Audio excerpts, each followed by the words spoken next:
Chapter 1. Michael was walking through the streets. He wasn't in control though.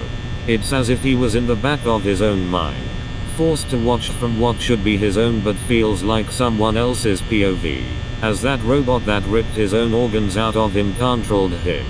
This had been going on for weeks. Apparently the robot named themselves Emmett. It wasn't fun, having their own thoughts be read by a group of children possessing one robot. At least he could sort of talk to his own sister. Suddenly, something felt different. As they got to the end of the road, they stopped. They felt nauseous. Suddenly, his body bathed up Emmett, leaving a husk of skin in its wake. Michael expected to pass on, or go with Emmett, but for some reason he was stuck there, in his husk of a body. As multiple people who were staring at him through the windows of their house dialed 911, he heard something. "You won't die," repeatedly. But it sounded like Circus Baby, with a hint of Elizabeth's voice. What did she mean? What was she doing? Michael heard sirens in the distance. Before he knew it, there were a few cop cars. Officers and detectives surrounded his body, and as they got closer he felt control rush through him again. His body inflated, to the shock of everyone around him, as if his organs magically came back, but he still felt no organs inside of him. He then sat up, surprised and confused.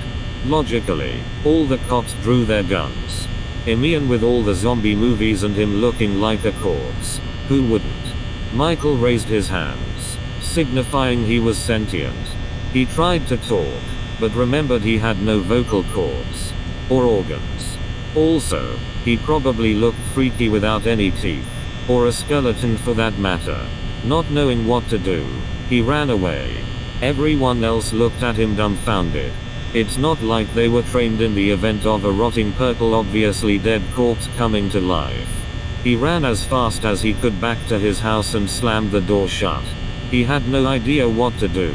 No one did, to be fair. Somewhere else in the universe, a cop on scene made a phone call. Chapter 2. It had been a few days since the incident. Michael wasn't sure why, but he had a really bad feeling about going outside again. It was probably because like half the neighborhood saw him, including law enforcement. He was deep in thought, debating on what to do next as he worked on the endoskeleton, as he heard a knock on the door. He grabbed an illusion disc off of the counter and attached it to a watch, then activated it and put it on. It then showed an illusion of William, not him, to his dismay. Nonetheless, he had to deal with it. He went upstairs and answered the door.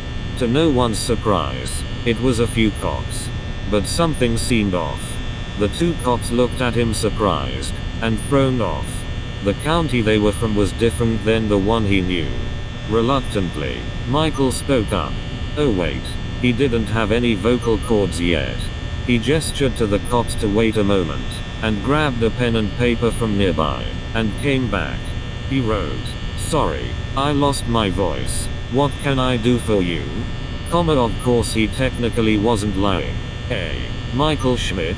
He nodded in response. Michael Schmidt Afton? He paused, and froze up. Of course they were looking for him. What had he expected? He had to play it cool, because there was something off about these cops that he didn't trust. He shook his head. "Well, you don't match the description we were given. Sorry to waste your time. Have a good day," Michael wrote. "You too" in response, and shut the door. He heard a faint radio sound as they left, and could hear them talking, but couldn't make out what they were saying. He took off the watch, relieved to not look like his dad anymore, and continued to work on the special endoskeleton for a few hours. After a few hours, his mind wandered, thinking of the souls inside Emmett. They were kids. Specifically lured in by the Funtimes programming to capture kids. William had made those Funtimes to do that on purpose. That's how those innocent kids died. That's how his sister, Elizabeth, died. Why did William build the Funtimes? Did he genuinely want to open Circus Baby's Pizza World? Or did he just want to kill kids? Why did he want to kill kids? All these thoughts circled through his mind. The next thing he knows, he could see a small shadowy figure in the corner of his eye, small enough to be a child, floating, looking at him. But when he looked at it was gone. A feeling of checking on the newspaper overwhelmed him, and the room was colder than usual. Feeling like he had worked on this for long enough, he went upstairs and grabbed the newspaper. The first thing he saw, an ad for a nighttime security gig at Freddy Fazbear's Pizzeria, a junior location. Weirdly enough, he felt drawn to it. Guess he was going to an interview and going to have to fake his identity as a whole new person as he uses the illusion of his old father, since people were looking for him. He felt like the answers he wanted started there, at Junior's.